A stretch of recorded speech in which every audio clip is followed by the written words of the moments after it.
The story of Gypsy Rose Blanchard began on July 27, 1991, in Golden Meadow, Louisiana. To those around her, her family appeared ordinary, but behind the facade lay a horrifying truth. Dee Dee Blanchard, her mother, began immersing Gypsy in a world of lies based on fabricated illnesses from the moment her daughter was born.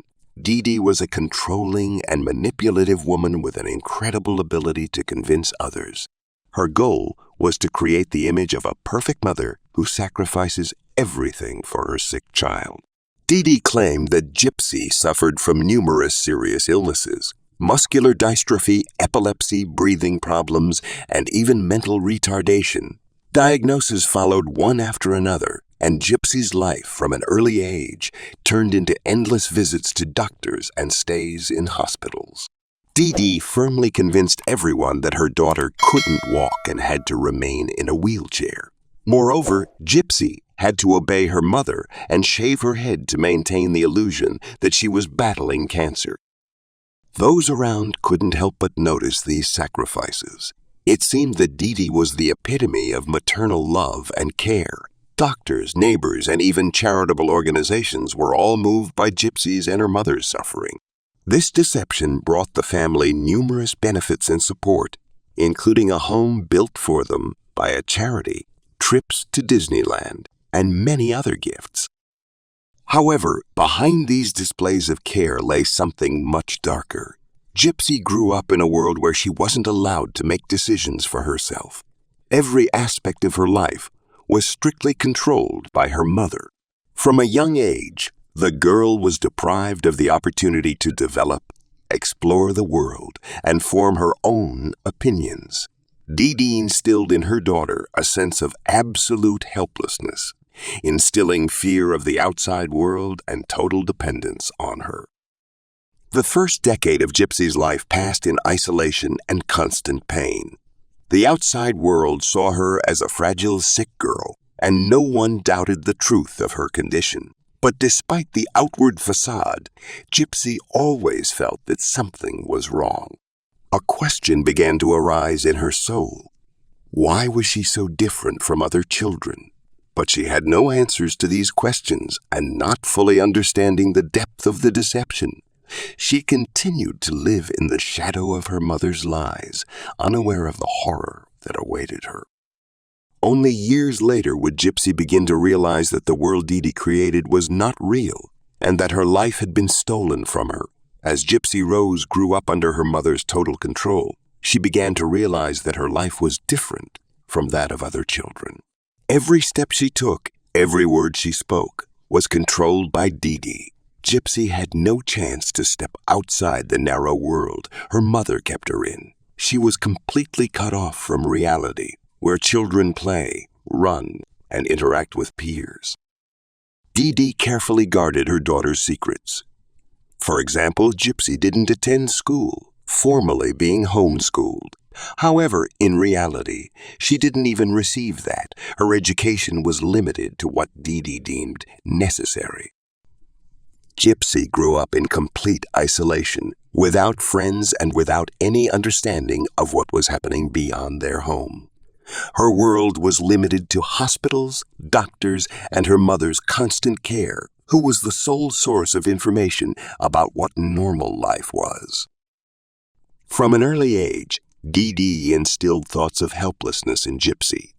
The girl was made to believe that she was physically incapable of walking, although in reality, her legs were perfectly healthy. In moments when Gypsy tried to disobey her mother and attempted to stand up or do something on her own, Dee Dee would harshly punish her.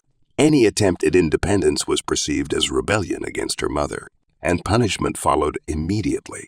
This could be verbal humiliation or physical punishment, further reinforcing her sense of helplessness and fear. To further strengthen her control, Dee Dee maintained an atmosphere of constant fear. Gypsy was made to believe that the outside world was full of dangers that could harm her. Any attempt to leave the house, even under her mother's supervision, turned into a real panic, fueled by stories of potential threats.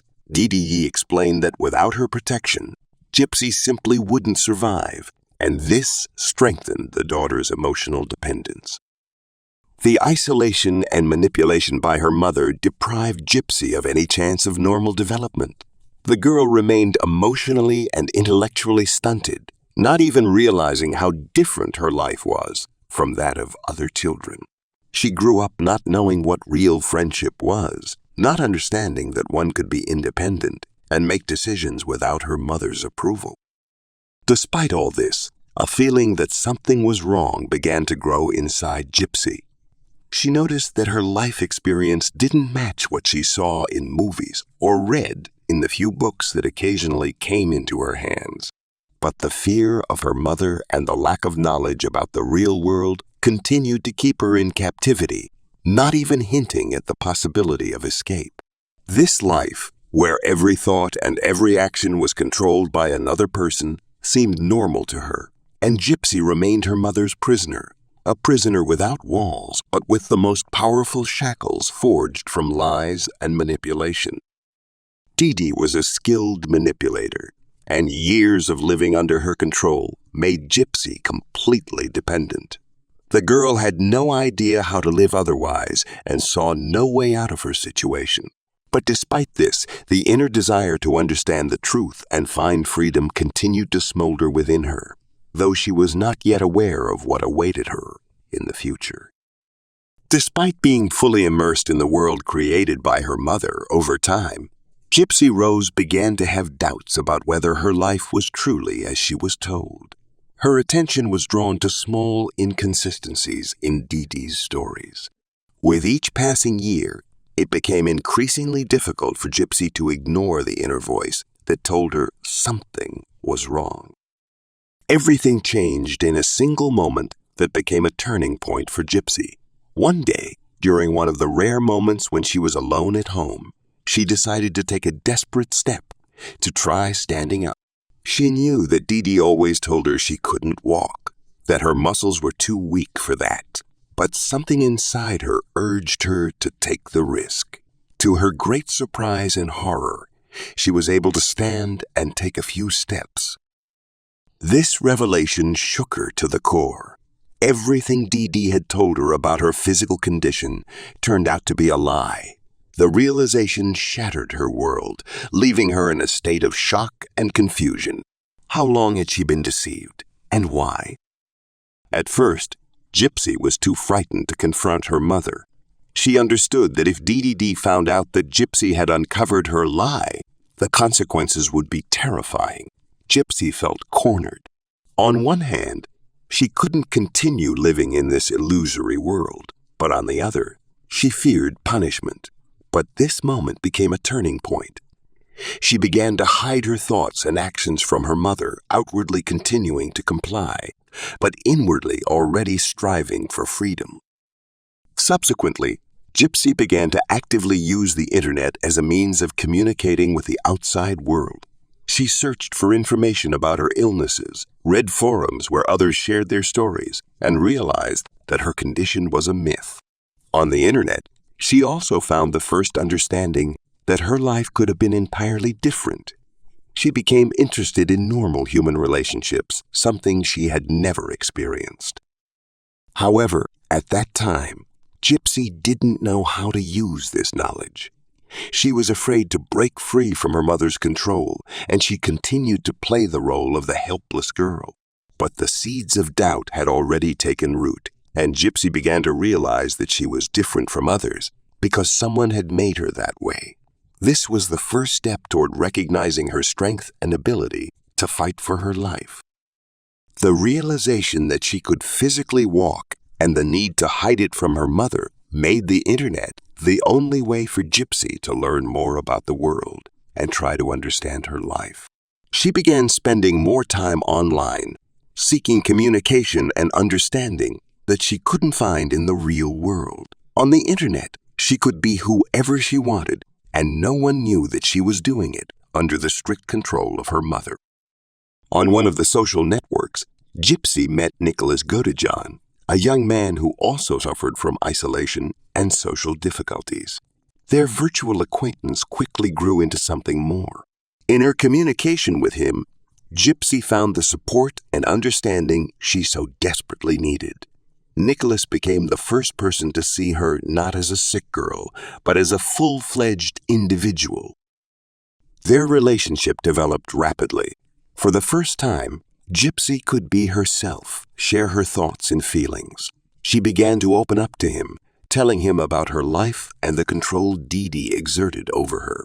Nicholas sympathized with her and offered to help her escape from this hell. Together, they began to plan an escape, thinking about how Gypsy could free herself from her mother. However, their conversations soon took a darker turn. Nicholas, who suffered from mental disorders, proposed a radical solution. Killing Dee Dee, Gypsy, who was in a desperate situation, began to see this as the only possible option. She saw no other way to completely free herself from the mother who had held her captive for so many years. Inside, Gypsy was in turmoil. She understood that murder was an extreme measure, but she couldn't see any other way to escape. Their plan began to take shape. Nicholas was supposed to come to her and carry out the deed. For Gypsy, this was a terrifying but seemingly the only way out of a situation that had become unbearable for her. Their romance had turned into a dangerous alliance that was bound to end in a bloody finale. As Nicholas and Gypsy started to seriously discuss the escape plan, her inner anxiety reached its peak. They understood that simply running away wouldn't free Gypsy from Dee Dee's shadow. Her mother would find her, bring her back, and possibly tighten her control, making Gypsy's life even more unbearable. Gypsy feared that her future would be endless years under her mother's rule, with no hope for independence or a normal life. The decision to kill Dee Dee became more and more real. This was not just a plan, but the only escape route that both Gypsy and Nicholas could see. They meticulously discussed the details: how Nicholas would enter the house, how he would commit the murder, and what they would do afterward. Gypsy's conscience tormented her, but the fear that she would be dragged back into Dee Dee's chains overwhelmed her. It seemed to her that this was the only way to break the chains that had held her all her life. To prepare for this step, they began exchanging messages where they discussed every aspect of the plan. Nicholas convinced Gypsy that he could do everything quickly and painlessly. They agreed that this was the only way for Gypsy to gain her freedom. She knew that her action would lead to irreversible consequences, but despair and a sense of hopelessness clouded her mind. When Nicholas was ready to come, Gypsy felt both fear and excitement.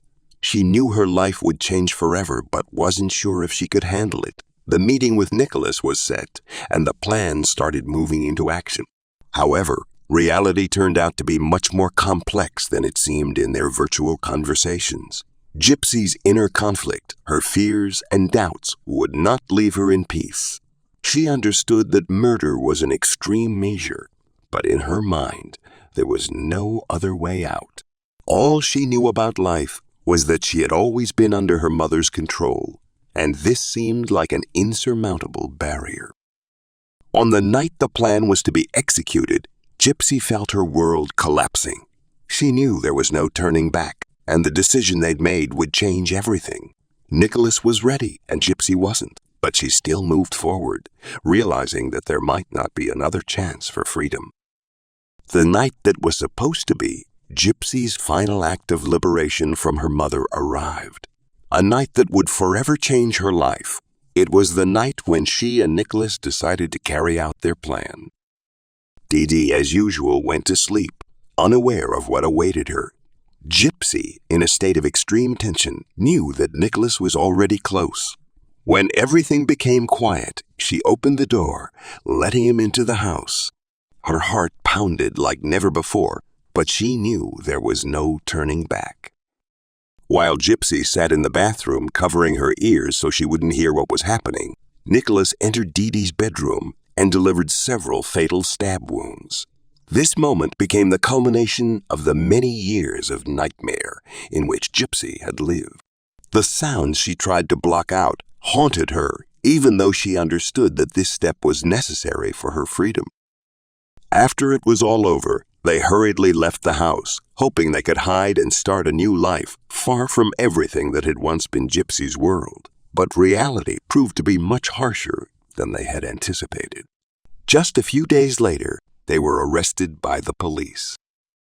The investigation quickly established all the details of the crime, and Gypsy's story began to unravel in reverse. The secrets that Dee Dee had hidden for years started to surface. What had seemed to everyone like a tragic story of a sick child and her caring mother turned out to be a horrifying truth about how manipulation and lies can destroy lives. Gypsy's fate was now in the hands of justice, which had to decide what to do with a girl who had become a victim of her circumstances, but was also a participant in a brutal crime. The trial of Gypsy Rose Blanchard attracted public attention and sparked a storm of emotions. On the stand was not just a girl, but a victim of circumstances whose life had been built on lies and manipulation. Society was divided. Some saw her as innocent, while others viewed her as a criminal. This trial became a test not only for Gypsy, but also for the entire justice system, which had to figure out this complicated case. In court, Gypsy appeared before the jury, openly telling her story about how Dee Dee had controlled her life, depriving her of freedom and the ability to be normal. Her lawyers argued that she was a hostage to her circumstances, seeing no other way out but to participate in her mother's murder. Gypsy described the years spent in isolation and fear, when every step she took was under control, and any disobedience was punished. At the same time, the prosecution insisted that despite all the circumstances, Gypsy was aware of her actions and participated in planning the crime. She could have sought help, could have tried to find another way out, but instead she chose the path of violence. After long deliberations and considering all the details of the case, the court made a decision that surprised many. Gypsy was found guilty of second-degree murder, but taking into account all mitigating circumstances, she was given a relatively lenient sentence. 10 years in prison.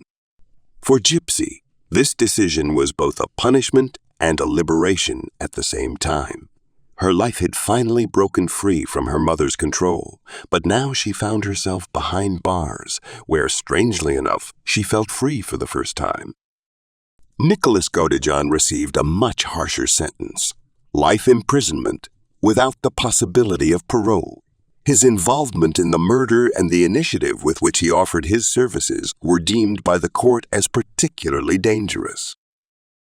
The trial marked the end of a long and painful period in Gypsy's life. Despite everything that had happened, she felt, for the first time, that she could begin a new chapter in her life, even if that chapter started in a prison cell. Life in prison for Gypsy Rose became a completely new experience, full of contradictions.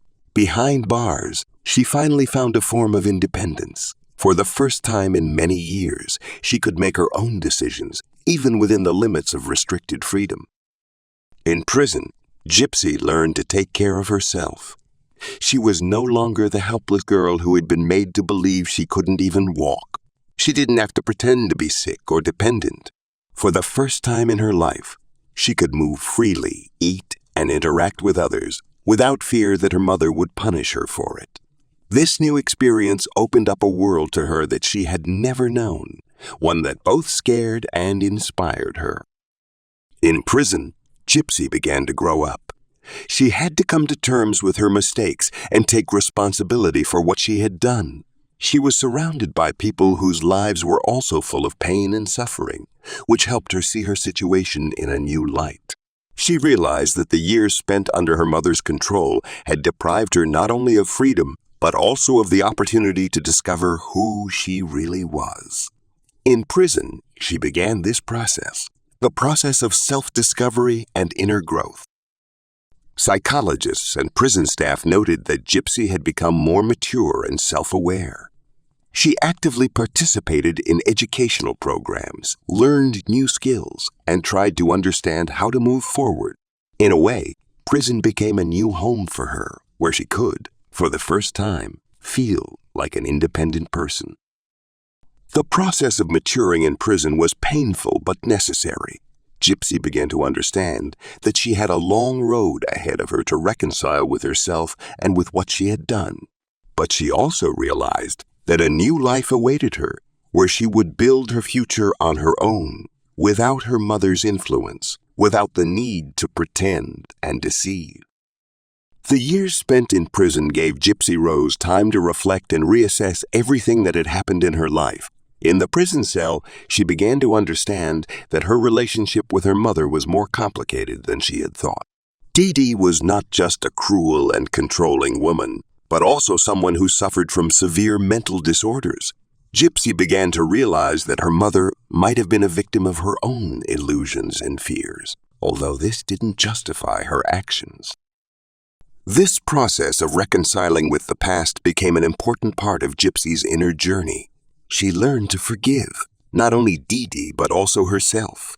Understanding that she had been manipulated and used helped her free herself from the guilt that had haunted her since her arrest.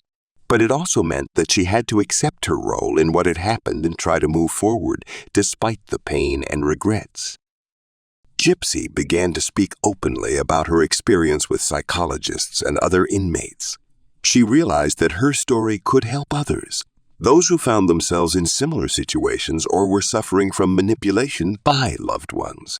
Her journey to reconciling with the past became not only a personal process, but also an opportunity for her to contribute to society. Gradually, Gypsy began to heal mentally, finding inner peace and strength to move forward. She understood that the past should no longer control her life, that she had the right to a future where she could be free and happy. This process was long and difficult, but step by step, Gypsy was moving toward finally freeing herself from Dee Dee's shadow. As Gypsy Rose Blanchard's prison sentence drew to a close, new life prospects opened up before her. This was a chance she had never had before. The anticipation of release was filled with both hope and fear. For the first time, Gypsy could dream of a future where she wouldn't have to obey anyone or fear punishment for simply being alive. But with this came doubts. Gypsy understood that the world she would be entering would be very different from the one she had imagined. She knew that her story had become known nationwide, and that many people had already formed their opinions about her. She was facing a life where she would not only have to adapt to a new world, but also prove that she could live independently, build her future without the shadow of the past. The first step toward this was education. In prison, Gypsy began to study and prepare for life on the outside. She understood that to become truly independent, she needed to gain the knowledge and skills that would allow her to work and live on her own. These years became an opportunity for her not only to free herself physically, but also psychologically from the chains that had bound her since childhood. Gypsy also began planning her future, thinking about how she wanted to live, who she wanted to be, and what kind of relationships she wanted to build with others. It was important for her to understand that she was not just a victim of circumstances, but also a person capable of achieving much if she followed her goals and dreams. Freedom for Gypsy meant not only the chance to leave prison, but also the opportunity for a normal life. She dreamed of building a family, making friends she had never had, and living the life any other woman her age would. These dreams gave her the strength to move forward despite the difficulties. However, Gypsy knew that she would have to face public opinion and prejudice. She was aware that many people saw her only as a participant in a brutal murder, not as a victim of manipulation and lies. This was a heavy burden, but she was ready to fight for her right to a new life. When the day of her release finally came, Gypsy Rose Blanchard left prison not just as a woman who had served her sentence, but as a person who had been through hell and returned to start over. She knew that challenges lay ahead, but also opportunities she had never had before. Gypsy became a symbol of how one can survive the most difficult circumstances and come out of them with faith in a better future. Her story, full of pain and suffering, turned into a lesson about the importance of fighting for one's happiness, even when it seems that all paths are closed. Now, Gypsy was making plans for a future where she could finally be herself, free from the past, but with lessons that had made her stronger. This future was a new chapter for her, full of hope and opportunities, and she was ready to seize every chance to achieve what she had always dreamed of: freedom and happiness.